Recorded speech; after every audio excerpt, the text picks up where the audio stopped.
എവിടെയെങ്കിലും ഒരുങ്ങി ഇറങ്ങുമ്പോൾ ഗേൾസിന് പറ്റുന്ന പ്രധാന അബദ്ധമായിരിക്കും ഐലൈനർ കണ്ണിന്റെ മുകളിൽ പറ്റുക. എനിക്കും അത് പറ്റിയെന്നുള്ളത് ഈ വീഡിയോ കണ്ടപ്പോഴാണ് മനസ്സിലായത്. ഈ ആറ്റിറ്റ്യൂഡൊക്കെ കൊട്ടക്കണക്കിന് ഇട്ടിട്ട് കേക്ക് കഴിക്കുന്നതാണ് അച്ചു അഥവാ എബിനം പ്രകാശ് നടുക്കുന്നിൽ.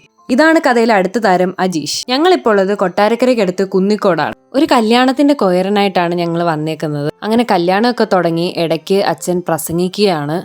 ഇത് ഫ്ലോറൻസ് ചേച്ചി. കല്യാണമൊക്കെ കഴിഞ്ഞു. സുജിയച്ഛനും ഫാമിലിയും ഒക്കെ ഉണ്ട്. അച്ഛന്റെ ഫ്രണ്ടിന്റെ കൂടെ കല്യാണമായിരുന്നു കേട്ടോ. റിസപ്ഷന് ഹോളിലേക്ക് പോയപ്പം അച്ഛൻ മോളെ എന്റെ കയ്യിൽ ഏൽപ്പിച്ചു കേട്ടോ. പാവ ആൾ എന്റെ അടുത്ത് പെട്ടുപോയതാ. കുഞ്ഞിനാണെങ്കിൽ ഇറങ്ങി ഓടാനും വയ്യ. ഞങ്ങൾ രണ്ടെണ്ണവും കൂടെ കുഞ്ഞിനെ ഹാപ്പി ആക്കാൻ വേണ്ടി അക്കരെ കാവിൽ അതൊക്കെ ഇട്ടോണ്ടിരിക്കുക. അക്കരെ കാവ് തൊട്ട് ആര് പറഞ്ഞു മ്യാവ് വരെ ഞങ്ങൾ എത്തിച്ചു. പക്ഷെ അപ്പോഴും ആളുടെ സ്റ്റാൻഡിൽ ഉറച്ചു നിൽക്കുക. ചിരിക്കണം എന്നൊക്കെ ഉണ്ട്, ചിരിക്കത്തില്ല. അങ്ങനെ പാട്ടൊക്കെ കേട്ടും പാടിയും ഞങ്ങള് ഹോളിലേക്ക് എത്തി. റിസപ്ഷൻ അവിടെ നടക്കുന്നുണ്ട്. നമ്മൾ പതിയെ ഫുഡൊക്കെ കഴിച്ചു. ഇനിയിപ്പോൾ തിരിച്ചു പോകുന്ന ചടങ്ങാണ്. സ്ഥാനാർത്ഥി അജീഷാണ് ഈ കൈ കാണിക്കുന്നത്. അങ്ങനെ കുന്നിക്കോട് നിന്ന് ഞാൻ അടുത്ത ബസ് കയറി. അപ്പൊ ഈ ദിവസത്തിന്റെ പ്രത്യേകത എന്ന് പറഞ്ഞാൽ എനിക്കിന്ന് 2 പ്രോഗ്രാം ഉണ്ട്.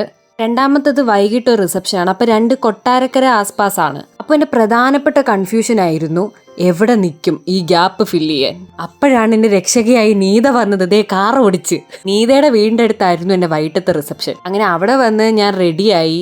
നീത മോൾ. അപ്പൊ അവിടെ വീട്ടില് നീതയുടെ അമ്മയും അനിയനും അമ്മൂമ്മയൊക്കെ ഉണ്ടായിരുന്നു. പാവ അറിയുന്നുണ്ടോ എയറിലാവും.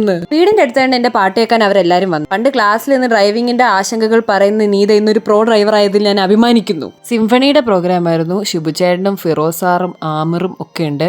ചെന്നപ്പോഴേക്കും തുടങ്ങുന്ന ഒരു ഇതൊക്കെ ആയതേ ഉള്ളായിരുന്നു. നിങ്ങൾ അവിടെ സൂം ചെയ്യുമ്പോൾ കാണുന്നില്ലേ നീതയും കുടുംബവും.